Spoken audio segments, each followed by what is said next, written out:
നമസ്കാരം. ഞാൻ doctor Kurian Thomas. ഇന്ന് ഞാൻ സംസാരിക്കാൻ പോകുന്നത് ജുവനൈൽ മയോക്ലോണിക് എപ്പിലെപ്സി എന്ന് പറയുന്ന രോഗത്തെക്കുറിച്ചാണ്. ലോകത്തിൽ ഏറ്റവും കൂടുതൽ ആൾക്കാർക്ക് ഉണ്ടാകുന്ന അപസ്മാര രോഗമാണ് ജുവനൈൽ മയോക്ലോണിക് എപ്പിലെപ്സി. ഇതിൻ്റെ പേര് തന്നെ സെൽഫ് എക്സ്പ്ലനേറ്ററിയാണ്. ജുവനൈൽ എന്ന് പറഞ്ഞാൽ കൗമാരക്കാരിൽ, കൂടുതലും ഒരു 12നും 18നും വയസ്സിന് ഇടയ്ക്ക് ആണ് ജുവനൈൽ മയോക്ലോണിക് എപ്പിലെപ്സി ഉണ്ടാവുക. ഇത് 8 വയസ്സ് മുതൽ 26 വയസ്സ് വരെയുള്ള കാലഘട്ടത്തിലായിരിക്കും കാണപ്പെടുക, തിരിച്ചറിയപ്പെടുക. രണ്ടാമത്തേത് മയോക്ലോണിക്. ശരീരത്തിന് വരുന്ന പെട്ടെന്നുള്ള നടുക്കം, നമ്മുടെ കയ്യിലിരിക്കുന്ന ഗ്ലാസ് പെട്ടെന്ന് താഴെ പോവുക, പെട്ടെന്ന് ശരീരത്തിന് എടുത്തടിച്ച പോലെ നടുക്കം വരിക. കൂടുതലും ഇത് രാവിലെ എഴുന്നേൽക്കുന്ന സമയത്തായിരിക്കും. ഈ പറയുന്ന രീതിയിലുള്ള നടുക്കം ഫിറ്റ്സിലേക്ക് വഴിവെക്കുന്നതാണ് ജുവനൈൽ മയോക്ലോണിക് എപ്പിലെപ്സിയിൽ ഉണ്ടാവുക. എപ്പിലെപ്സി നിങ്ങൾക്കറിയാമല്ലോ, ഒന്നിൽ കൂടുതൽ തവണ ആർക്കെങ്കിലും ഒരു കോട്ടൽ അല്ലെന്നുണ്ടെങ്കിൽ ഫിറ്റ്സ് ഉണ്ടായിട്ടുണ്ടെങ്കിൽ അതിനെയാണ് എപ്പിലെപ്സി എന്ന് വിളിക്കുന്നത്. ജനറ്റിക് ആയിട്ടുള്ള പാരമ്പര്യമായിട്ട് വരുന്ന എപ്പിലെപ്സികളിൽ ഒന്നാണ് ജുവനൈൽ മയോക്ലോണിക് എപ്പിലെപ്സി. അതിൽ തന്നെ ഏറ്റവും കോമൺ ആയത്. സാധാരണ ഒരു 8 വയസ്സിനും 20 വയസ്സിനും ഇടയ്ക്കാണ് ഈ JME പ്രശ്നങ്ങൾ തുടങ്ങുക. പലപ്പോഴും ശരീരത്തിന് വരുന്ന ചെറിയ നടുക്കങ്ങൾ കുഴപ്പമില്ലാത്തതാണ്, അസുഖമല്ല എന്നൊക്കെ വിചാരിക്കുന്നത് കൊണ്ട് ഇത് ഫിറ്റ്സാണ് എന്ന് മനസ്സിലാക്കുന്നത് കാലതാമസം വന്നേക്കാം. ചിലപ്പോഴൊക്കെ കൈയും കാലും ഇട്ടടിച്ച് നാക്ക് കടിച്ച് മുറിക്കുന്ന, വയറ്റിൽ നിന്ന് പോകുന്നതുമൊക്കെ ആയിപ്പോകുന്ന ഒരു ജനറലൈസ്ഡ് ടോണിക് ക്ലോണിക് സീഷർ വന്നു കഴിയുമ്പോഴാണ് ഇതിനു മുമ്പുണ്ടായിരുന്ന ഈ നടുക്കങ്ങളെല്ലാം ഒരു തരം ഫിറ്റ്സ് ആയിരുന്നു, കോട്ടലായിരുന്നു എന്ന് രോഗികളും മനസ്സിലാക്കുക. മയോക്ലോണസ് എന്ന് പറയുന്ന രോഗത്തെപ്പറ്റി നമ്മൾ ഓൾറെഡി പറഞ്ഞു കഴിഞ്ഞല്ലോ.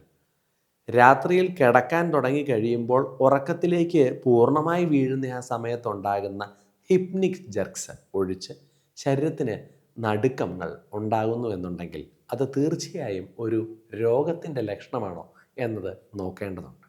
എന്തൊക്കെ തരം ഫിറ്റ്സ് അല്ലെങ്കിൽ സീഷർ ആണ് ജുവനൈൽ മയോക്ലോണിക് എപ്പിലെപ്സി ഉള്ള ഒരു രോഗിയിൽ ഉണ്ടാവുക?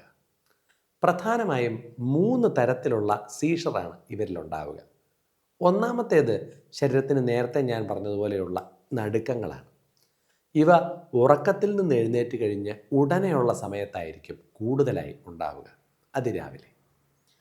രണ്ടാമതായി ഉണ്ടാവുന്നതാണ് GTCS അല്ലെങ്കിൽ ജനറലൈസ്ഡ് ടോണിക് ക്ലോണിക് സീഷർ.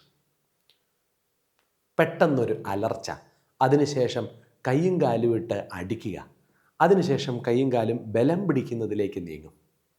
ചിലപ്പോഴൊക്കെ നാക്ക് കടിച്ചു മുറിക്കും, മൂത്രം പോയി പോകാം, വയറ്റിൽ നിന്ന് പോയി പോകാം, വായിൽ നിന്ന് നുരയും പതയും ഒക്കെ വരിക. 3-4 മിനിറ്റ് നീണ്ടു നിൽക്കുന്ന ഈ ഫിറ്റ്സ്, അതിനുശേഷം രോഗി സ്വബോധം ഇല്ലാത്ത അവസ്ഥയിൽ ഒരു 15-20 മിനിറ്റ് ഉണ്ടാവുക. ഇതാണ് ഒരു ജനറലൈസ്ഡ് ടോണിക് ക്ലോണിക് സീഷർ. പലപ്പോഴും ഇങ്ങനൊരു ഫിറ്റ്സ് ഉണ്ടായി എന്നതിനെപ്പറ്റി രോഗിക്ക് യാതൊരു ധാരണയും ഉണ്ടാവുകയുമില്ല. ഇതാണ് ജുവനൈൽ മയോക്ലോണിക് എപ്പിലെപ്സിയിൽ ഉണ്ടാകുന്ന രണ്ടാമത്തെ തരം സീഷർ. മൂന്നാമതായി ഇവരിൽ ആബ്സെൻസ് സീഷേഴ്സ് ഉണ്ടാവാറുണ്ട്. എന്ന് വെച്ചാൽ ഒരു നിമിഷത്തേക്ക് ഒരു ദൂരേക്ക് ഇങ്ങനെ തുറച്ചു നോക്കുന്ന പോലെ നിൽക്കുക, താൽക്കാലികമായി സ്റ്റക്കാവുക, അങ്ങനെ സ്റ്റെയറിംഗ് സ്പെൽസ് അല്ലെങ്കിൽ ബ്ലാങ്ക് സ്പെൽസ് ഉണ്ടാവുന്നതിനെയാണ് ആബ്സെൻസ് എപ്പിസോഡ്സ് അല്ലെങ്കിൽ ആബ്സെൻസ് സീഷർ എന്ന് വിളിക്കുക. ഈ 3 തരത്തിലുള്ള സീഷേഴ്സും JME ഉള്ള ഒരു രോഗിയിൽ കാണപ്പെടാറുണ്ട്. JME എന്ന് പറയുന്നത് എങ്ങനെയാണ് നമ്മൾ രോഗം ഇതാണെന്ന് ഉറപ്പിക്കുക? JME ഉള്ള രോഗികളിൽ സ്കാനൊക്കെ നോർമലായിരിക്കും. തലച്ചോറിൻ്റെ ഘടനയിലല്ല, തലച്ചോറിൻ്റെ ഇലക്ട്രിക്കൽ സർക്യൂട്ടിൽ ഉള്ള ഒരു അബ്നോർമാലിറ്റി അല്ലെങ്കിൽ ഒരു അബ്നോർമൽ ഇലക്ട്രിക്കൽ ഡിസ്ചാർജാണ് JMEയിലേക്ക് വഴിവെക്കുക. ഇത് ഡയഗ്നോസ് ചെയ്യുന്നത് EEG എന്ന് പറയുന്ന ടെസ്റ്റിലൂടെയാണ്. EEG ചെയ്യുമ്പോൾ ടിപ്പിക്കലായി ഒരു 4 to 6 hertz spike, polyspike and wave discharges. ഇതിൻ്റെ സയൻറ്റിഫിക് ആയിട്ടുള്ള കാര്യങ്ങളിലേക്ക് ഞാൻ കിടക്കുന്നില്ല. പക്ഷേ ഞാൻ ഈ പറയുന്ന വാക്കുകളാണ് EEGയുടെ റിപ്പോർട്ടിൽ ഉപയോഗിച്ചിരിക്കുന്നത് എങ്കിൽ അത് JME ആകാനുള്ള സാധ്യത കൂടുതൽ എന്ന് നിങ്ങൾ മനസ്സിലാക്കുക. Spike, polyspike and wave discharges, അത് ഒരു 4 to 6 ഹെർട്സ് ഫ്രീക്വൻസി. JME ഉള്ള രോഗികൾ എന്തൊക്കെ ശ്രദ്ധിക്കണം? ചില സാഹചര്യങ്ങളിൽ JME ഉള്ള രോഗികൾക്ക് സീഷർ ഉണ്ടാകാം, ജെർക്സ് കൂടുതലായി ഉണ്ടാകാം. ആവശ്യത്തിന് ഉറക്കമില്ലാതിരിക്കുക, മദ്യം ഉപയോഗിക്കുക, കാപ്പി ചായയൊക്കെ കൂടുതലായി ഉപയോഗിക്കുക, ടെൻഷൻ കൂടുതലാവുക, ഫോട്ടോ സെൻസിറ്റിവിറ്റി എന്ന് പറഞ്ഞാൽ ലൈറ്റുകൾ മിന്നുന്ന സ്ഥലത്തേക്ക്, സ്ട്രോബ് ലൈറ്റ്സിലേക്കൊക്കെ, അതൊരു ഉത്സവപ്പറമ്പിലായിരിക്കാം, ഒരു സ്റ്റേജ് ഷോ നടത്തുന്ന സ്ഥലത്തായിരിക്കാം, നിങ്ങൾ ഒരു ടൂറിസ്റ്റ് ബസ്സിൽ യാത്ര ചെയ്യുമ്പോൾ അവിടെ ലൈറ്റുകൾ മിന്നുന്നതിലായിരിക്കാം. അങ്ങനെയുള്ള ലൈറ്റുകൾ മിന്നുന്ന സ്ഥലങ്ങളിലേക്ക് കൂടുതൽ നേരം തുറച്ചു നോക്കിക്കൊണ്ടിരുന്നാൽ ഫോട്ടോ സെൻസിറ്റിവിറ്റി എന്ന് പറയുന്ന ഒരു അവസ്ഥാവിശേഷം ഉള്ളതുകൊണ്ട് ജുവനൈൽ മയോക്ലോണിക് എപ്പിലെപ്സി ഉള്ള പേഷ്യൻസിൽ ഈ നടുക്കവും ഫിറ്റ്സും ഉണ്ടായേക്കാം.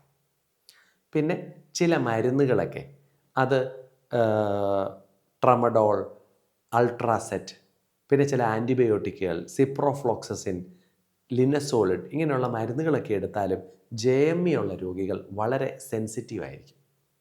പിന്നെ ഹൈപ്പർ വെന്റിലേറ്റ് ചെയ്താൽ, ഉദാഹരണത്തിന് നല്ലപോലെ ഓടിക്കളിച്ചുകൊണ്ടിരിക്കുന്ന സമയത്ത് പെട്ടെന്ന് ശ്വാസം എടുത്ത് വിടുമ്പോൾ അതും ചിലപ്പോഴൊക്കെ JME ഉള്ള രോഗികളിൽ സീഷർ ഉണ്ടാക്കാം.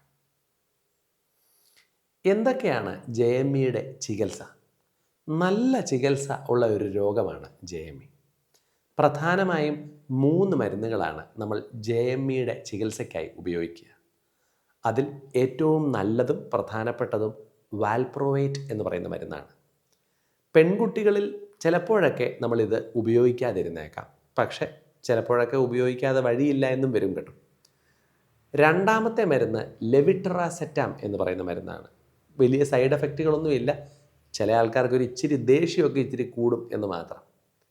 പിന്നെ മൂന്നാമതായി ശ്രദ്ധിച്ച് കൊടുത്ത് പതിയെ ഡോസ് കൂട്ടേണ്ട ഒരു മരുന്നാണ് ലാമോട്രിജിൻ.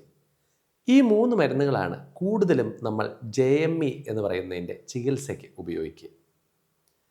സോഡിയം ചാനൽ ബ്ലോക്കേഴ്സ് എന്ന് പറയുന്ന വിഭാഗം ഫിറ്റ്സിൻ്റെ മരുന്നുകൾ, ഉദാഹരണത്തിന് കാർബമസെപ്പീൻ, ഓക്സ്കാർബസെപ്പീൻ, ഫെനിറ്റോയിൻ, ഇവയൊക്കെ നമ്മൾ കഴിയുന്നതും JME ഉള്ള രോഗികളിൽ കൊടുക്കാതിരിക്കും. JME ഉള്ള രോഗികൾ എത്ര കാലം ചികിത്സിക്കപ്പെടണം?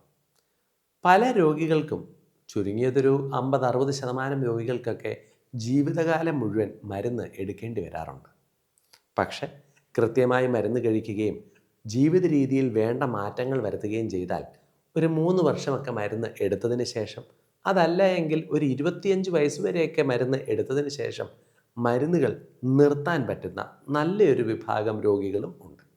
അതുകൊണ്ട് തന്നെ നിങ്ങൾക്ക് ശരീരത്തിന് ഇങ്ങനെ നടുക്കം വരുന്നുവെങ്കിൽ, നിങ്ങളുടെ കുടുംബത്തിൽ ആർക്കെങ്കിലും ഈ JME പോലെയുള്ള രോഗത്തിൻ്റെ ലക്ഷണങ്ങളുണ്ടെങ്കിൽ ഡോക്ടറിനെ കണ്ട് കൺസൾട്ട് ചെയ്യാനും ജീവിത രീതികളിൽ വേണ്ട മാറ്റം വരുത്താനും ഉചിതമായ മരുന്ന് എടുത്ത് രോഗത്തിനെ കൈപ്പിടിയിൽ ഒതുക്കാൻ ശ്രദ്ധിക്കുക.